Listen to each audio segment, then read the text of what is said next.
We've got non-alcoholic booze now. We've got Beyond Meat, vaping. They are taking away our vices. I called my drug dealer the other day. He offered me something called I Can't Believe It's Not Cocaine.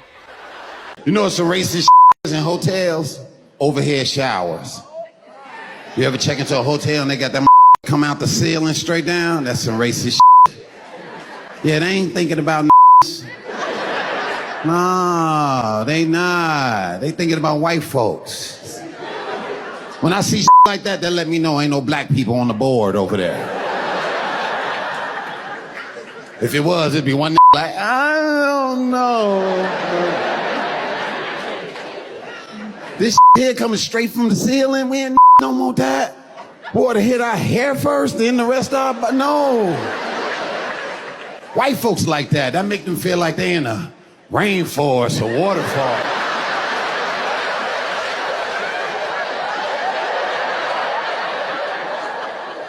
No, want that spout out the wall where the water descend down and we can decide how much water we want on our head, if any. If any.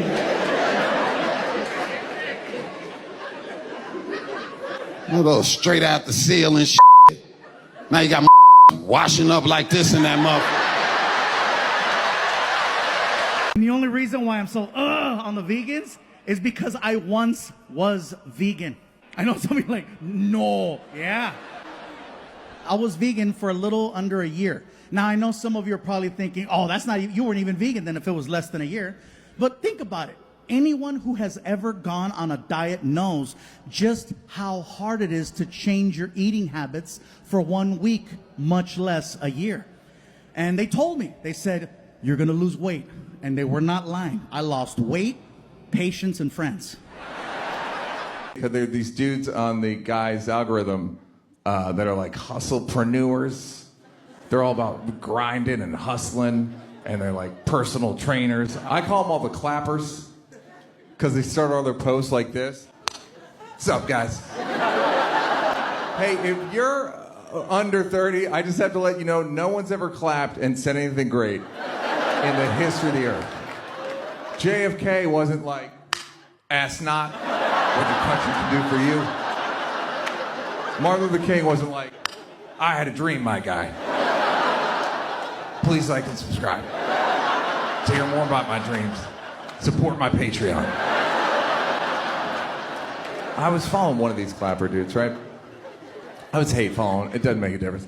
But, so first of all, they all think they're like werewolves or something, where they're like, I guess I'm just built different. They always have like this special system that doesn't even make sense, where they'll be like, see, I got a millionaire mindset. I'll let you guys in on something I'm doing right now. I just bought 5 used cars. I'm gassing them up myself, leasing them out to Uber drivers. I can't lose money on this. Then, of course, gas prices skyrocket. Next time I see the guys making a video from the gas station, like, this system sucks. Yeah, dumbass, because ExxonMobil been on that millionaire mindset. I have kids and I lie to them. I get high around too. People say you shouldn't do that, but they don't see it. They say you shouldn't be intoxicated around your children. Well, I'm not. I'm high. I call it elevated. It's a different thing. The people who have a problem with that, they don't understand what getting high is. Like, they think you're going to be like to your kid, like, who are you? What do you think? What's the worst thing that can happen if I'm a little high around my kid? They're going to get extra hugs, and daddy's going to be paranoid about objects. Oh, look out. Don't go there. That's it. Plus, I have cool conversations.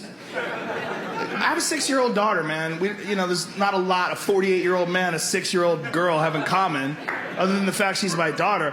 And so our conversations are normally pretty boring. But when I'm high, I'm like, you call that thing your baby, your doll? You call it your baby, but you know it's not a baby, right? It's not a baby. Do you call it a baby because you're the youngest and you like having someone who is responsible for you? Maybe. Okay, that's cool. That's cool. Give me a hug. I love you. Once I was checking a bag, and the guy behind the counter, he sees my ticket says Nathan, the license says Nathaniel, and he was like, this is not good. He goes, these names don't match. And I was like, but they match, right? Like, you can see the leap that we took to get from one to the other. And he was like, but they're not the same. I was like, but they're the same. And I'm realizing he cannot find out people call me Nate at that point because, I mean, he can't handle that. He's gonna call the police over to be like, there's a guy with 3 names trying to fly right here. If you guys want to just shoot him from over there or something. Have you seen all the ghost hunter shows? Oh my God, hundreds of ghost hunter shows, years and years. Celebrity ghost hunter, all around the world, thousands and thousands of hours of footage. They've never seen a ghost. Not what? It's all like, oh, what was that? Was it that I was just the? No, not the. What did you hear that? Was it just that? Was it you? Oh no, no. This is the greatest time to be alive in all of human history, and you are living in it. Look at the people with depression. What? That's right. If you got depression or anxiety, tell your depression to shut the fuck up, bitch. This is not the time for that. This is the greatest time to be alive, wherever you are right now. Not 100 years ago, not 1,000 years ago. Right now, for the first time in history, you can change some shit. You can fix some shit. You ain't got to take nobody's word for nothing. Not even God's word. Yeah, God made you, he thought you was beautiful. But you think you ugly. Well, guess what? You win, bitch. You can take your whole nose off and put another nose on there. You still gonna be ugly. Near-death experience. This really happened to me. Have you guys gone to Disneyland? I had a really scary thing happen to me there where I went on the Indiana Jones ride, right? This is true. I went on the Indiana Jones ride. My sister and her 2 kids, they were in the front, and I was in the middle seat. And what it is, it's like an amphibious vehicle, like a Jeep with like 3 wheels. So I get in, and my Jeep, mine, went off the tracks. Went off of the tracks. It jumped up, and it went through this like tunnel, like a rock tunnel, and like down, and then I'm like, how do I jump out of this thing? And it goes over this bridge, a bridge that's falling apart. It was like an old broken bridge. I don't know why it was in there. Horrifying. And there's kids in the front, and there's the feeling of arrows whizzing past me, and then awful. And then I look behind me, and there's a boulder coming through like this. So I'm just like, oh, that's okay. People make mistakes. I understand. Like, so I get out, and I get on the ride again. It happened again. I wasn't a good husband. I didn't listen. I wasn't kind. I had an attitude. I thought, I pay for everything. I can do what I want. That shit don't fucking work. I cheated. And I'm not bragging. I cheated. I was like on the road, and I end up sleeping with 3 different women. It's like fucked up. You know what's fucked up? Here's the thing. When guys cheat, it's like we want something new. You want something new, right? But then you know what happens? Your woman finds out, and now she's new. She's never the same again. So now you got new, but you got a bad new. And I know every woman in here right now is like, fuck you, Chris. What the fuck, man? And every guy in here right now is going, 3?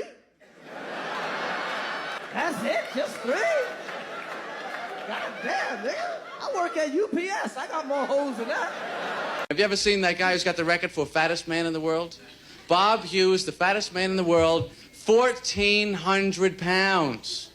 Ladies and gentlemen, the man has let himself go. Come on, Bob, have a salad here. Do something. I used to feel bad talking about the guy, you know what I mean? I used to think maybe I would offend somebody in the audience, but then I thought about it. You could be in the audience, you could weigh 1,000 pounds and still go, he's not talking about me. This is a man with a serious weight problem. I've got it under control. But 1,400 is just It's too much. Bob, wherever you are, if you're in the world, go on a diet. Take off a couple 100 pounds. But you realize 200 pounds on this guy doesn't even make a dent. And if you were a friend of his, what would you say to him? You know, you look great, Bob. What are you down to, 1,200 now? You're a rail, baby. He sits down, he instantly falls asleep, starts snoring out loud. And the wife is looking over at him and loathing him with every fibre of her being. At one point, he did that thing where it looked like he was choking a bit in his sleep. He was like... I accidentally caught her eye. She gave me a look as if to say, shh. If he goes, he goes. He's got his tray table down. She's written, do not resuscitate.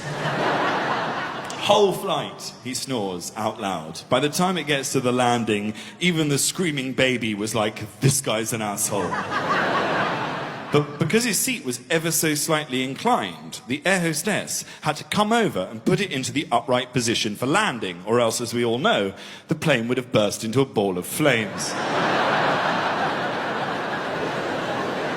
In doing so, she accidentally wakes him up, and he was not best pleased. He snapped at her. He was like, oh my God, is it really worth leaning over and waking me up for the sake of 2 inches? And his wife went, not in my experience. There were high fives. The pilot had to do an announcement to the lady in row 33. You go, girl, you go. Everyone was loving it. Other than me, I was sat there thinking, this is the last time I ever sit behind my fucking parents on a plane.